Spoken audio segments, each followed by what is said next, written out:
আপনার সাথে যাব না, আমি আপনার বাজান আপনার বাড়িতে আমি যাব না। এই গভীর জঙ্গলে আমি জীবন যাপন করব, রাত্রি কাটাবো। কেউ যদি আমাকে জিজ্ঞাসা করে যে তোমার পিতার নাম কি, হে মেয়ে তোমার আব্বার নাম কি, তাহলে আমি ভুলেও আপনার নাম উচ্চারণ করব না। তবুও সেই যেন পাষাণ বাবা ওই মেয়ের কোন সমাতে কথা শুনতো না। ওই মেয়েকে জীবিত তাকে দাফন করে দিত, তার উপরে পাথর চাপিয়ে মাটি চাপিয়ে তাকে জীবিত দাফন করে দিত।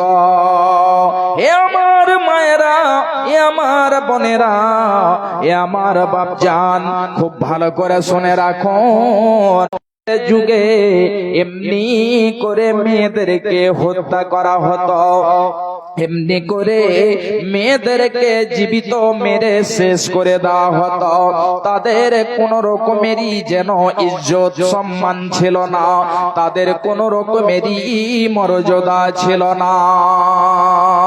হে আমার ভাইজান, ইসলাম যেন এই মেয়েদেরকে এত সম্মান দিয়েছেন, এত মর্যাদা দিয়েছেন। মিন ইমলাক নাহনু নারযুকুকুম ওয়া ইয়্যাহুম। হে পৃথিবীর মানুষেরা, তোমাদের ছেলে মেয়েদেরকে তোমরা রিজকের ভয়ে কখনোই কতল করবে না, তাদেরকে হত্যা করবে না। এই জন্য আমি তাদেরকে এই জন্য আমি তোমাদের রোজের ব্যবস্থা করি, এবং আমি আল্লাহ রাব্বুল আলামিন তোমাদেরও রোজের ব্যবস্থা করি এবং তাদেরও রোজের ব্যবস্থা করে দেব। কিন্তু আজকে আমরা এমন যেন মুসলমান হয়েছি যে মেয়েদেরকে মান সম্মান দেওয়া হয়েছিল, ওই মেয়েরা নিজেই তাদের মান সম্মানকে মাটিতে মিশিয়েছে। তারা নিজে তাদের মান সম্মানকে মর্যাদাকে হারিয়েছে। এ আমার ভাইরা, এ আমার মায়েরা, বিশ্ব নবী আমার বলছেন, হে আমার উম্মত উম্মতিরা শুনে নাও, ইন্নাল্লাহা হারামা আলাইকুম উকুকাল উম্মাহাত ওয়া ওয়াদাল বানাত। আল্লাহর নবী বলেছেন, হে আমার উম্মত উম্মতিরা শুনে নাও, অবশ্যই আল্লাহ রাব্বুল আলামিন তোমাদের মাতার যেন তোমাদের মায়ের অসম্মানী করা, তাদের যেন বেইজ্জতি করা, তাদের নাফরমানি করা আল্লাহ রাব্বুল আলামিন হারাম করে দিয়েছেন। ওয়া ওয়াদাল বানাত, এবং মেয়েদেরকে জীবিত হত্যা করা বারণ করে দেওয়া হয়েছে, হারাম করে দেওয়া হয়েছে।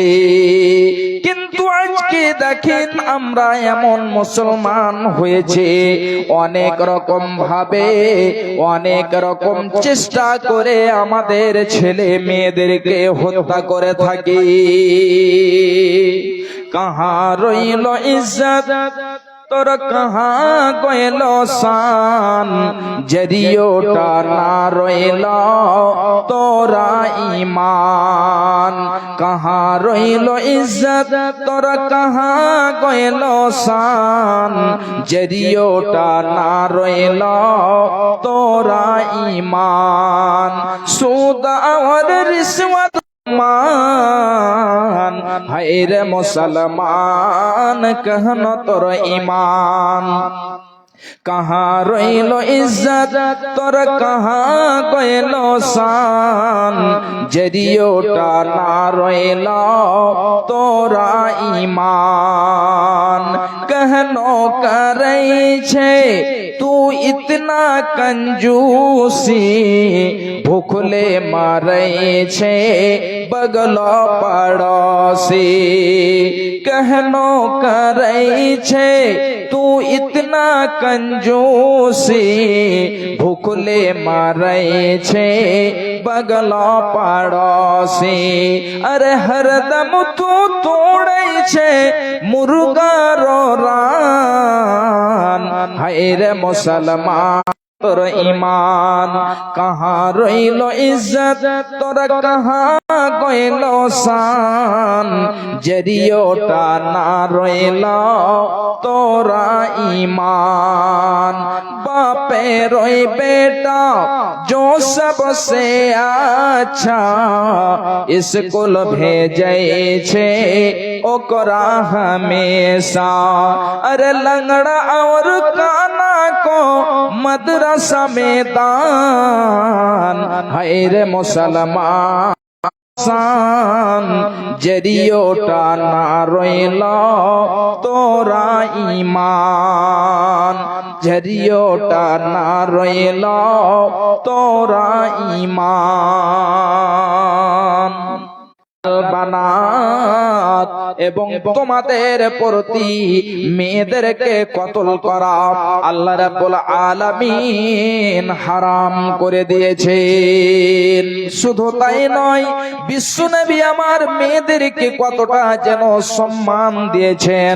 হে আমার মা, আমার বোনেরা, তোমাদের আল্লাহর নবী বলছেন, যে ব্যক্তিকে 2-3 খানা মেয়ে দিয়ে 4-5 খানা মেয়ে দিয়ে, এক কথায় যাকে আল্লাহ রাব্বুল আলামিন মেয়ে দিয়ে পরীক্ষা করেছেন, ওই মেয়ের এ আমার মায়েরা বোনেরা আমার খুব ভালো করে শুনে রাখুন, পৃথিবীতে অনেকজন এমন রয়েছেন যাদের 3-4 খানা শুধু মেয়ে রয়েছে, 7 খানা মেয়ে রয়েছে, তাদের ছেলে নেই। যে মেয়েরা তার পিতার জন্য জাহান্নামের আড় হয়ে যাবে, পর্দা হয়ে দাঁড় হবে, জাহান্নামে কখনোই যেতে দেবে না। শুধু তাই নয়, বিশ্বনবী বলছেন, মান আলা জারিয়াতাইনে দাখালতু করুন। এই কথাটি বিশ্বনবী আমার এটা বলেননি যাকে 3-4 খানা ছেলে দিয়ে পরীক্ষা করা হবে। একটা ছেলে হলো ল্যাংড়া, একটা ছেলে হলো কানা, এই মতো করে একটা ছেলে যেন পরীক্ষা করা হবে। ওই মেয়ের পিতা যদি তাদের সাথে ভালো ব্যবহার করে, তাহলে ওই মেয়েরা জাহান্নামের আড় হয়ে যাবে। এ আমার ভাইরা, এ আমার মায়েরা, এ আমার বোনেরা, তোমার মাতা পিতাকে রাজি করতে পারো, তাহলে এতে আল্লাহ রাব্বুল আলামিন রাজি হয়ে যায়। আর যদি তোমার মাতা পিতা তোমার দ্বারাতে নারাজ হয়, অসন্তুষ্ট হয়, তাহলে এতে আল্লাহ রাব্বুল আলামিন নারাজ হয়ে যায়। এ আমার ভাইরা, সমাজে আপনি অনেক অনেক দেখতে সুন্দর সুন্দর খাবার খায়, কিন্তু তার যে মা বৃদ্ধা হয়েছে, ওই মা যেন এক মুঠো খাবার জন্য মানুষের দাঁড়ে দাঁড়ে হাতে ঝোলা নিয়ে ব্যাগ নিয়ে যেন ঘুরে বেড়ায়। এই খাবার জন্য 2 মুঠো খাবার তুলে দেওয়ার ঠিকানা হতে পারে। একবার আপনি চিন্তা করে দেখুন, চিন্তা করে দেখুন, খুব যেন ভালো করে দেখুন। আব্দুল বারেক, মা বাবা মৃত্যু এবং নানা নানি। জি ভাইজান, একটা হাদিস আর আপনাদেরকে আমি তুলে দিচ্ছি, খুব ভালো করে শুনুন। এই মা যে কত মর্যাদার জিনিস, বিশ্বনবী একবার 2 বার নয়, 3 বার বলছেন। আল্লাহর নবীকে জিজ্ঞাসা করেছেন, আল্লাহর নবী আমি কার সেবা করব, কার যত্ন করব? আল্লাহর নবী বলছেন তোমার মা, আবার বলছেন তোমার মা, আবার বলছেন তোমার মা। হে আমার ভাই, আমার মা, আমার বোনেরা, এই মায়ের জন্য এতটা মান সম্মান মর্যাদা দেওয়া হয়েছে। আজকে এই যে তারাপুরের যে মাদ্রাসা চলছে, এখানে ছেলেও পড়তে আসে, মেয়েরাও পড়তে আসে। যদি আপনার মেয়েকে দিয়ে এখানে শিক্ষায় শিক্ষিতা করতে পারেন, ছেলেদেরকে যদি শিক্ষিত করতে পারেন, মেয়েদেরকে যদি শিক্ষা যদি আপনি দিতে পারেন, তাহলে একটা মেয়ে একটা পরিবারকে শিক্ষায় শিক্ষিত করতে পারবে, দ্বীনি তালিম দিতে পারবে। ভাই আমার, তাহলে এই মাদ্রাসার জন্য আপনারা সকলেই জানেন যে মারফতে দিনই সভা করা হয়েছে, আর আপনারাও এই উদ্দেশ্যে এসেছেন যেন আমরা এখানে যাব, কিছু কুরআন ও হাদিসের আলোচনা শুনবো এবং কিছু দিয়ে আসবো।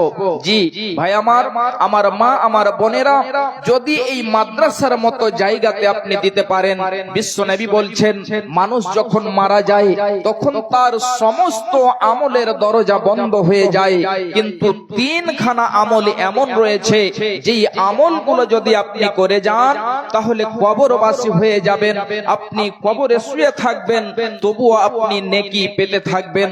তার মধ্যে প্রথমে বিশ্বনবী বলছেন সাদাকাতিন জারিয়াতিন, সাদাকায়ে জারিয়া যদি আপনি করে যান, যে মতো মাদ্রাসাতে হয়তো একটা আপনি ঘর তৈরি করে দিলেন, ইয়াতীমখানা তৈরি করে দিলেন, মসজিদ আপনি তৈরি করে দিলেন, এমনি করে অনেক রকম কাজ রয়েছে আপনি করে দিতে পারেন ভাই আমার, তাহলে এটাও আপনার সাদকায়ে জারিয়া হয়ে যাবে।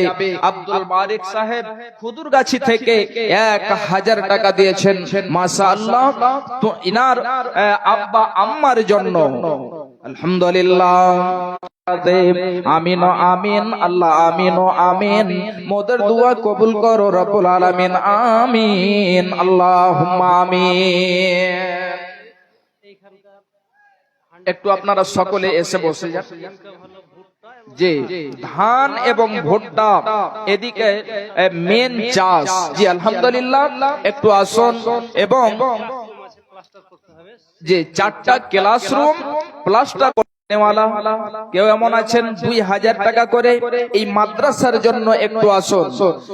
এবং এই মা যেন অনেক জনের কবরবাসী হয়েছে, মা অনেক জনের পৃথিবী ছেড়ে চলে গিয়েছে ভাই আমার, এই মায়ের জন্য একটু আপনারা আসুন, 1000 2000 করে আল্লাহর ওয়াস্তে দিয়ে যান। একজন সাহাবিয়া বলছেন, হে আল্লাহর নবী, আমার মা হঠাৎ করে মারা গিয়েছে, এই মায়ের জন্য যদি আমি কিছু সাদকা করি তাহলে মা কি তার নেকিটা পাবে? বিশ্বনবী বলছেন হ্যাঁ অবশ্যই পাবে। অনেক লম্বা হাদিস, সংক্ষিপ্তে আমি বললাম। তাহলে যদি মা মারা যায়, পিতা বেশি নয়, আপনার টাকা ধন সম্পদ অনেকই যেন পড়ে চলে যায়, আপনার ধন হয়ে যায়, এই মাদ্রাসাতে যদি আপনি দেন তাহলে আপনার এই ধন টাকা পয়সা সম্পদ আপনার নষ্ট হবে না।